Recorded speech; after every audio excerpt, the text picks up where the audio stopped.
नमस्कार। कभी सोचा है कि इस दुनिया को असल में चला कौन रहा है?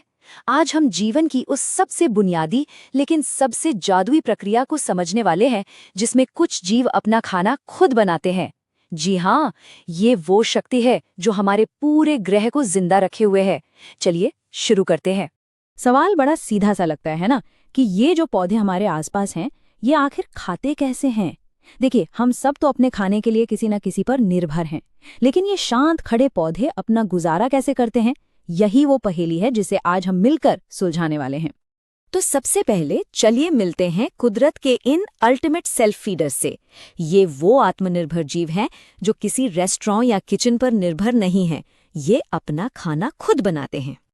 तो ये ऑटोट्रॉफिक न्यूट्रिशन आखिर है क्या भला? चलिए शब्द को ही तोड़कर समझते हैं। ऑटो का मतलब है खुद और ट्रॉफ का मतलब है पोषण, मतलब जो अपना पोषण खुद करे। आप यूं समझिए कि ये जीव बस हवा से कार्बन डाइऑक्साइड, जमीन से पानी और किसी बाहरी एनर्जी सोर्स का इस्तेमाल करके अपने लिए बढ़िया सा खाना तैयार कर लेते हैं। और इस टीम में कौन कौन है? अरे लिस्ट तो काफी लंबी और दिलचस्प है। इसमें हमारे आसपास के हरे भरे पेड़ों से लेकर समंदर में तैरने वाले छोटे छोटे शैवाल और यहाँ तक कि कुछ बहुत ही खास तरह के बैक्टीरिया भी शामिल हैं। ये सब मिलकर हमारे ग्रह की सबसे बड़ी किचन चलाते हैं। कह सकते हैं ये पृथ्वी के असली शेफ हैं। अच्छा, खाना बनाने के लिए एनर्जी तो चाहिए, है ना?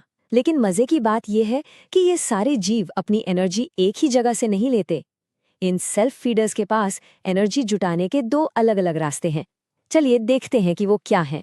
तो यहाँ देखिए, इनके पास दो मेन रास्ते हैं। पहला है फोटोसिंथेसिस, जो सूरज की रोशनी को अपनी ताकत बनाता है, और दूसरा है कीमोसिंथेसिस, जो केमिकल रिएक्शन से एनर्जी खींचता है। दुनिया के ज्यादातर ऑटोट्रॉफ्स मतलब पेड़ पौधे और शैवाल फोटोसिंथेसिस का ही रास्ता अपनाते हैं। तो चलिए इसी प्रक्रिया में थोड़ा और गहरे उतरते हैं। फोटोसिंथेसिस को समझने का सबसे आसान तरीका पता है क्या है? इसे एक कुकिंग रेसिपी की तरह देखिए। जैसे किसी भी डिश को बनाने के लिए कुछ सामग्री और एक तरीका होता है, ठीक वैसा ही यहाँ भी होता है। तो इस जादुई रेसिपी की सामग्री क्या क्या है? 4 मुख्य चीजें हैं। पहली, हवा से कार्बन डाइऑक्साइड, जिसे पौधे अपनी पत्तियों में मौजूद छोटे छोटे छेदों से अंदर खींचते हैं। दूसरी, जमीन से पानी, जिसे जड़ें सूखकर ऊपर तक पहुंचाती हैं। तीसरी, एनर्जी के लिए सूरज की तेज रोशनी। और चौथी और सबसे खास सामग्री है क्लोरोफिल। ये वो हरा जादूगर है जो सूरज की रोशनी को पकड़ने का काम करता है। और ये जो आप स्क्रीन पर देख रहे हैं, ये कोई डरावना केमिकल फॉर्मूला नहीं है। ये तो इस पूरी रेसिपी का सार है, इसका मास्टर स्ट्रोक है। ये हमें बस इतना बता रहा है कि कैसे कार्बन डाइऑक्साइड और पानी सूरज की एनर्जी की मदद से ग्लूकोज यानी पौधे के भोजन में बदल जाते हैं, और साथ में निकलती है ऑक्सीजन। जी हाँ, वही ऑक्सीजन जिसके बिना हम एक पल भी नहीं रह सकते। आप जब रेसिपी पता चल गई है तो क्यों ना उस किचन के अंदर झांका जाए जहां ये सब पक रहा है। चलिए पौधे की पत्ती के अंदर चलते हैं, उस छोटी सी हरी फैक्ट्री में जहां सारा कमाल होता है। इस शानदार फैक्ट्री का नाम है क्लोरोप्लास्ट। ये पौधे की हर कोशिका के अंदर मौजूद एक छोटा सा हरा पावर हाउस है। आप इसे एक सोलर पावर्ड फूड फैक्ट्री समझ सकते हैं, जो बिना रुके चुपचाप अपना काम करती रहती है। अब हर बड़ी फैक्ट्री की तरह यहाँ भी काम 2 अलग अलग असेंबली लाइंस पर होता है। पहली असेंबली लाइन है ग्रेना, जहां प्रक्रिया का पहला हिस्सा यानी लाइट रिएक्शन होता है, और दूसरी लाइन है स्ट्रोमा, जहां इसका दूसरा और आखिरी हिस्सा डार्क रिएक्शन पूरा किया जाता है। तो पहली असेंबली लाइन पर यानी लाइट रिएक्शन में क्लोरोफिल सूरज की रोशनी को पकड़ता है। इस एनर्जी से पानी को तोड़ा जाता है, और ठीक इसी समय ऑक्सीजन एक बाय प्रोडक्ट के तौर पर बाहर निकल जाती है। पर सबसे जरूरी काम ये होता है कि सूरज की एनर्जी को एटीपी और NADPH नाम के छोटे छोटे रिचार्जेबल एनर्जी पैकेट्स में पैक कर दिया जाता है।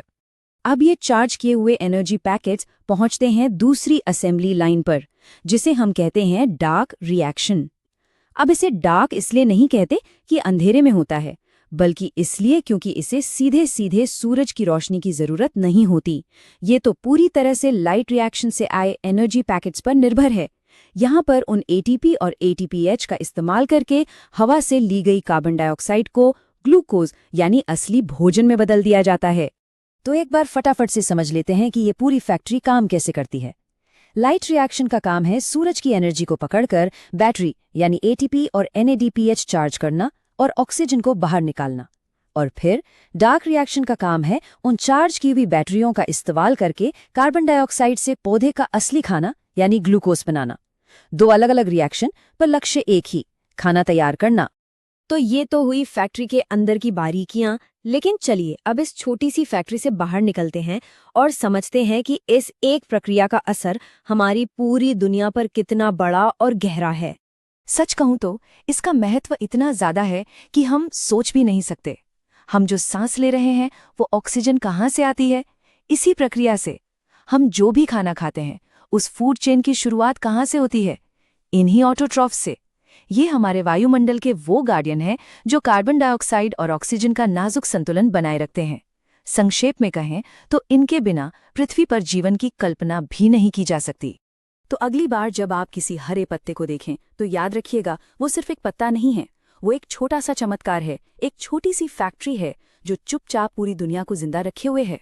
और मैं आपको इसी सवाल के साथ छोड़े जाता हूं कि जरा सोचिए, अगर ये ऑटोट्रॉफ्स न हों तो ये दुनिया कैसी होगी? इस सवाल का जवाब ही हमें इस शांत प्रक्रिया की असली ताकत का एहसास कराता है।